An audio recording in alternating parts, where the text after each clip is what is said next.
Captain Ashok खरातला अटक झालेली असली आणि 58 अश्लील व्हिडिओ जे आहेत त्याचे सापडलेले असले तरी सुद्धा ही गोष्ट इथंच थांबत नाही. माझ्याकडेही नाशिकची टीम जे पेनड्राईव्ह घेऊन आली होती त्यांच्याकडे शेकडो व्हिडिओ होते आणि कमीत कमी 500 महिलांबरोबर अशा पद्धतीचं गैरवर्तन, लैंगिक शोषण जे आहे ते अशोक खरातनं केलेलं आहे. आणि हे प्रकरण जेव्हा 2025ला दैनिक खबरदार पुढारीने जेव्हा समोर आणलेलं होतं तेव्हा त्याच संपादकांना दबाव आणण्याचा प्रयत्न, त्यांना माफी मागण्यासाठी जे आहे ते महिला आयोगाच्या अध्यक्षांनी दबाव आणलेला होता. आणि हे सगळी प्रकरणं जर महिला आयोगाच्या अध्यक्षांना माहीत होती तेव्हा ते प्रकरण त्यांनी दाबण्याचा का प्रयत्न केला आणि ते प्रकरण दाबल्यामुळेच अनेक शेकडो महिलांबरोबर जो आहे तो त्याच्यानंतर जो आहे तो अत्याचार झालेला आहे. त्यामुळे या सगळ्याची नैतिक जबाबदारी घेऊन रुपाली चाकणकर यांनी त्यांच्या पदाचा राजीनामा दिला पाहिजे आणि त्या वृत्तपत्राचे जे संपादक खेमणार आहेत त्यांना ज्या ज्या नोटिसा पाठवल्या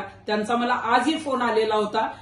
जर रुपाली चाकणकरांनी राजीनामा दिला नाही तर दैनिक खबरदार पुढारीच्या संपादकांना घेऊन मी लवकरच पत्रकार परिषद घेऊन अनेक पुराव्यासहित जे आहेत ते व्हिडिओ किंवा काही जे काही आक्षेपार्ह काही जे काही आरोप आहेत ते लवकरच बाहेर काढणार आहे.